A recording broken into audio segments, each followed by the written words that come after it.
പഴയ കാലത്ത് എല്ലാം കൊണ്ടുവരും. 3 മാസം കഴിയുമ്പോൾ കൊണ്ടുവന്നൊക്കെ പകുതികളിലേക്ക് എത്തിയിട്ട്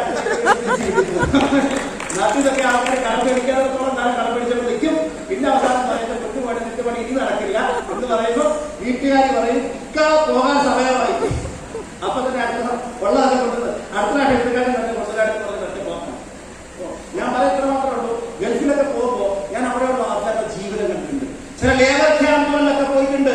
പല ബിൽഡിങ്ങുകളെയും വാച്ച്മാൻമാരെ ഞാൻ പരിചയപ്പെട്ടിട്ടുണ്ട്. പല ആൾക്കാരും എന്നോട് പറഞ്ഞത് വീടെവിടെയാ, കോട്ടക്കൽ വീടെവിടെയാ, നിലമ്പൂർ വീടെവിടെയാ, ഇങ്ങനെ മലപ്പുറത്തിന്റെ ഓരോരോ സിറ്റികൾ പറയാ. അവര് രാവും പകലും പണിയെടുക്കുക. ഈവൻ വൈകുന്നേരങ്ങളിൽ ഫ്രീ ഉള്ള സമയത്ത് അവിടെ കൂട്ടിയിരിക്കുന്ന കാർ മുഴുവൻ കഴുകി കൊടുക്കുക ചെറിയ പൈസയ്ക്ക്. എന്നിട്ടാണ് ഇവിടെ വീടും കുടുംബം നയിക്കുന്നത്.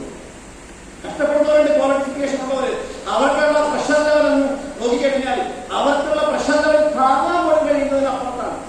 പിന്നെ പടച്ചോളം വിശ്വാസം കൊണ്ടാണ് ജീവൻ അവസാനിപ്പിക്കാതെ പിടിച്ചിരിക്കുന്നത് ഈ കൂടും ചൂടും. അവരുടെ ഒരു സഹതാപവും കാരണവും നമുക്ക് വേണം, വേണ്ടേ? എന്ത് അസുഖം വന്നാലും ഹോസ്പിറ്റലിൽ പോലും പോകാതെ വീട്ടിൽ ആർക്കെങ്കിലും അസുഖമുണ്ടോ എന്ന് എപ്പോഴും വിളിച്ച് അന്വേഷിച്ചുകൊണ്ടേയിരിക്കും. അപ്പൊ വീട്ടിലുള്ളവരുടെ വിഷയം ഇയാള് ഗൾഫിയൊക്കെ കിടന്ന് സുഖിക്കുകയാണെന്നായി. കാരണം ഇവിടെ വന്ന് കിടന്നുള്ള അസുഖം മാത്രമേ നാട്ടുകാരെ കണ്ടിട്ടുള്ളൂ. രാവിലെ കുറച്ച് മുട്ടപ്പഴം കുളിങ്കാസം വെച്ച് പെർഫ്യൂമോ കഴിച്ചിറങ്ങുമ്പോൾ ഗൾഫുകാരെ വന്നു എന്ന അയലോകത്തൊക്കെ മനസ്സിലാവും. പിന്നെ വരുന്നതിന് തൊട്ടും ഒരു പരിപാടിയുണ്ട്. ഈ മുഖമൊക്കെ വെളുക്കാനുള്ള ക്രീമൊക്കെ വെച്ച് ബാർബർ ഷോപ്പിൽ നടക്കുന്നില്ല, ഈ ക്രീമൊക്കെ തേച്ച് പിടിപ്പിക്കുക.